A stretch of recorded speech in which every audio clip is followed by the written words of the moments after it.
경제협력개발기구 OECD가 올해 한국의 경제 성장률이 마이너스 0.8%로 전체 회원국 37개 중 가장 높을 거라고 전망했습니다. 마이너스가 붙은 역성장이지만 일본이 마이너스 6.0, 미국이 마이너스 7.3%로 한국의 역성장 폭이 가장 작을 거란 겁니다. 그리고 그 최대 요인으로 코로나19의 악재를 견뎌낸 이른바 K-방역의 힘을 꼽았습니다. 노경진 기자의 보도를 먼저 들으시고 잠시 뒤 김상조 청와대 정책실장 모시고 자세한 얘기 들어보겠습니다. 역시 방역이 답이었습니다. OECD가 2년에 한 번씩 내놓는 한국경제 보고서는 올해 우리나라 경제 성장률을 마이너스 0.8%로 전망했습니다. 비록 역성장이긴 하지만 지난 6월 전망치보다 0.4%포인트 상향된 수치입니다. 마이너스 8% 성장률 전망은 37개 OECD 회원국 가운데 1위. 2위인 터키와도 4%포인트 차이가 나는 가운데 일본 마이너스 6%, 미국 마이너스 7.3%, 영국 마이너스 11.5% 등과는 더 큰 격차가 납니다.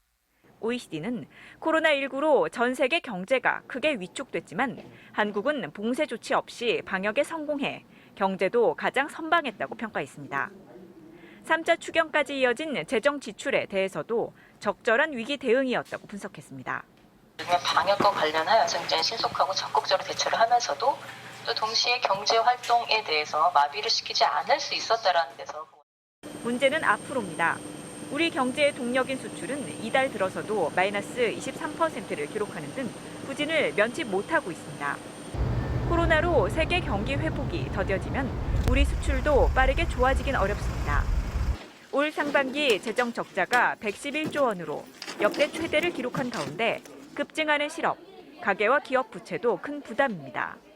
여기에 뜻하지 않은 장마까지 내수 회복에 발목을 잡는 등 우리 경제를 둘러싼 무엇 하나도 녹록지 않은 상황입니다.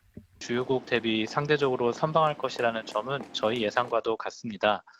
장기적으로는 여전히 고령화 등으로 잠재 성장률 하락이 예상되는 만큼 생산성을 강화할 수 있도록 효율적인 정책 집행이 필요하겠습니다. OECD는 우리 정부가 코로나 이후 청사진으로 내세운 항우판 뉴딜, 즉 디지털과 그린 투자에 대해 경기를 회복시킬 긍정적 방향이라고 평가했습니다.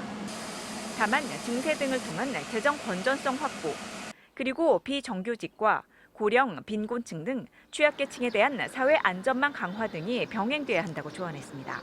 MBC 뉴스 노경진입니다.